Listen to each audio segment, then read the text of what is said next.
Buenas tardes, muchachos. La clase de hoy trata del origen y evolución de las especies. Sobre el origen vamos a desarrollar dos teorías y de esta vamos a desprender lo que es la evolución de las especies.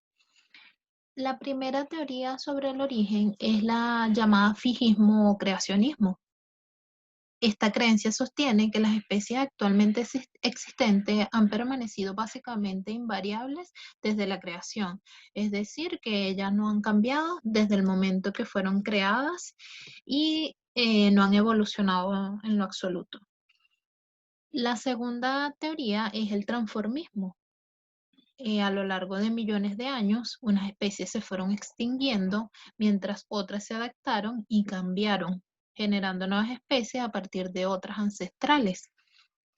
Este básicamente es el concepto de evolución que se desarrolló para el siglo XIX.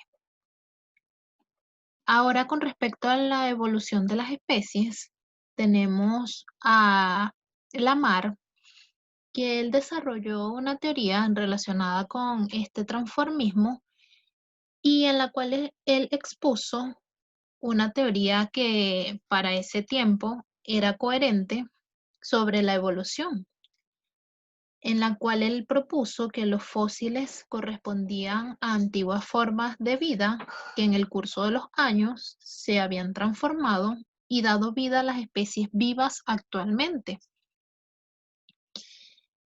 Explicaba que los cambios en el entorno de un organismo causaban la necesidad de transformación de esa especie para adaptarse al nuevo ambiente.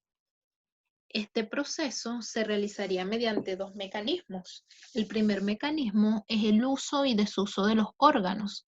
Esto significa que si alguna parte del cuerpo se utiliza constantemente, crece y se desarrolla, mientras que las partes que no se usan se debilitan lentamente, se atrofian y pueden llegar a desaparecer. El segundo mecanismo es la herencia de los caracteres adquiridos. Lamarck pensaba que los animales podían transmitir a sus descendientes las características que habían adquirido en el curso de sus vidas. ¿Qué quiere decir todo esto de la teoría de Lamarck? Lo vemos con un ejemplo muy común y popular para su teoría y tiene que ver con las jirafas. Estas jirafas se alimentan de las hojas de los árboles y en la época de sequía las hojas escasean.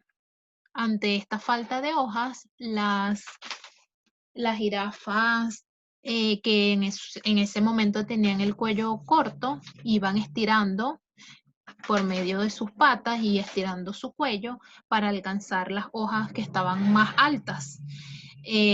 Mediante este estiramiento fue que fue cambiando el cuello y es lo que él maneja en ese primer mecanismo sobre el uso y desuso de los órganos. ¿Qué pasó? Que a tantas veces de ir estirando ese cuello, pues se alargó y se desarrolló de esta manera. Y el segundo mecanismo que él hablaba de la herencia de los caracteres adquiridos, ya su descendencia, pues iban heredando esta nueva característica que es el cuello largo de las jirafas. Ahora vamos con la teoría de selección natural de Darwin, que es el mecanismo básico que tiene como premisa que los individuos con características heredables aumentan la posibilidad de sobrevivir y dejar descendencia, y serán seleccionados por la naturaleza. Este tiene cuatro puntos importantes a destacar. La primera es la lucha por la supervivencia. Debemos tener en cuenta que en una lucha de individuos por sobrevivir va a ganar el más apto. Si en una selva hay que buscar alimentos, obviamente el más apto, el más fuerte va a sobrevivir y los que tengan menos fuerza o menos aptitudes pues van a desaparecer, van a extinguir. La segunda son las variaciones heredables. Las distintas variables que existen entre individuos de una misma especie serán heredadas por la descendencia y pueden ser ventajas adaptativas. Estas ventajas adaptativas vienen mucho a ejemplos parecidos como en los conejos, donde algunos conejos tienen un pelaje parecido al color del, del pasto y hace que no sean visibles a los depredadores, mientras los que tienen un color distinto son más propensos a que los depredadores los capturen y se los coman. Y así va desapareciendo este tipo de especie de conejos de colores como blancos, porque son más fáciles de ser capturados. La tercera tiene que ver con la reproducción diferencial. Los individuos que tienen mayores ventajas adaptativas tendrán más posibilidades de reproducirse que los que tienen menos. Lo vemos en el caso de los leones machos que luchan entre ellos para aparearse con las leonas y así tener descendencias. Entonces los que sean más fuertes, los leones machos que sean más fuertes, van a tener más posibilidades de aparearse con estas leonas y tener su descendencia. Y por último, las especies cambian. Una especie cambia respondiendo a los cambios que ocurren en el ambiente.